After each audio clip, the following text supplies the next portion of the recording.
Hey everyone, I'm Sage Valentine and welcome to my channel of the same name. Right now, guys, I'm going to review for you CBS's Big Brother Season 17, episode number 3. So what did I think about this episode?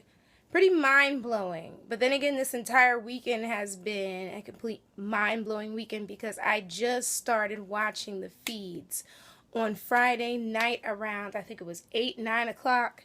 And that's when the drama began, but at least I have some insight into what happened and why it happened. Okay, so far for this episode, we learned, of course, that James is the HOH, Jason is the HOH, and they both decided to put up 4 pawns as their nominees.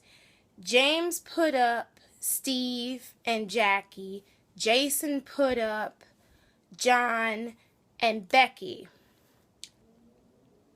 So they all are pretty afraid of being the pawns, and I don't blame them because there is no such thing in the Big Brother game, in the Survivor game, in any of these reality shows as a safe pawn.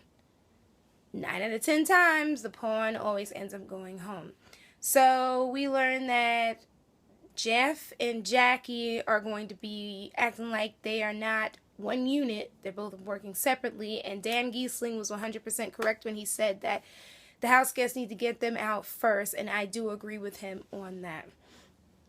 Austin and Jace have this whole bromance thing going on. And they call their alliance Shelltown. Now, Jace wants to be the king of the castle.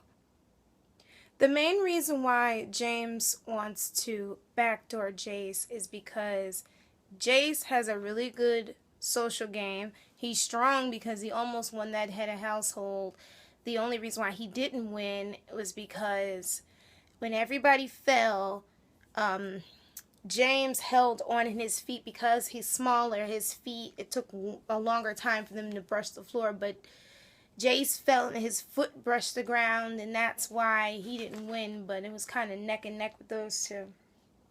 Now, as far as Jeff and Jackie, again, like I said, they're working as a separate entity, but they do have a shaky relationship, so unfortunately I could see Jeff, if he had to, stabbing Jackie in the back. Unfortunately, because that's the way things have to be in this game. You've seen it more than once. Davion and Vanessa ended up getting something called the BB Fast Forward, thanks to Phil Kogan. I know I called him Keegan, from Amazing Race. But they get to pick one house guest. Now, here's the thing. Vanessa chose Austin, which to me didn't make any sense at all, but I guess she had her own reasoning for doing it. I was just like, Austin. Davion chose Liz, and Shelly and Audrey were kind of side-eyeing her about that, but Davion was smart for that move. Why do I say that? Because people are already thinking, who are asking themselves, who is in an alliance? So to deflect from that alliance, Davion picked some random person to take the Big Brother fast forward. And she felt like it was too predictable for her to pick either Audrey or Shelly. Now, Shelly starts making Davion nervous. And Davion's just like, we need to put her on the periphery of our alliance because Shelly's already like kind of cozying up to Clay. And some people will look at that as, oh, you know, it's something cute. But no, not in the Big Brother game. Because of past seasons where girls have like kind of gussied up, or not even gussied up, what's the word? Kind of like, you know, linked up with the guys and then kind of screwed over the girls, especially last season. So I see where her head is at with that one now. Steve wants to work with Davion, which I thought that whole scene with them together was so cute.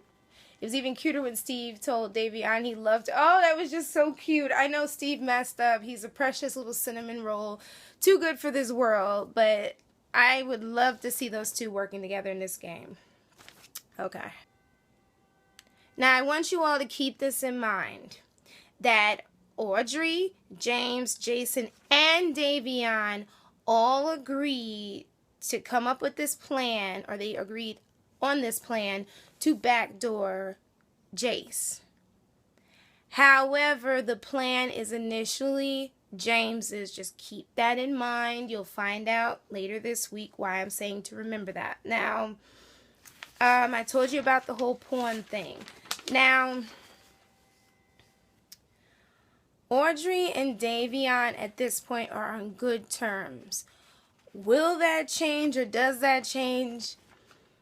If you've been following social media, you already know. If you haven't, you might as well just tune in. Because it's messy. It was messy all weekend on the feeds. And it wasn't just between those two. It was just messy all over. Now, John and Becky won the Battle of the Block and initially knocked Jason off of his pedestal as head of households. Now, James is the only HOH left with Steve and Jackie still on the block. The funny thing, though, is that Jace is sitting up here laughing his behind off at all of the contestants during the Battle of the Block and the fact that people lost. And I'm just shaking my head like, dude, the target is like this big on you. It's sad that you can't even see it. So the question now is, who will win POV? I already know. Can't tell you guys because I don't want to ruin it for you because it's going to blow your mind. But thank you guys so much for tuning in. I love you all. I'm sorry for this late review, but I had to watch True Detective, Ballers, and The Brink, which all of them, I love them to death. So you all take care. Hit me up on Twitter and Google Plus at Sage Valentine. Until next time, buckle up because Wednesday is going to be a bumpy ride and Thursday is going to be even crazier. And I did not watch the feeds. I haven't actually watched them, I don't think, since about 3 o'clock or 4 o'clock because I was out. But I'm sure there's more craziness to come. So you all take care. And if you ever want to chat about Big Brother or anything else having to do with this episode or any episodes, put that at the bottom here in the comments. Don't forget to rate this video and subscribe to my brand of crazy. I love you guys. I have a Hannibal review to do tomorrow. Bye, guys. Love you all. Bye.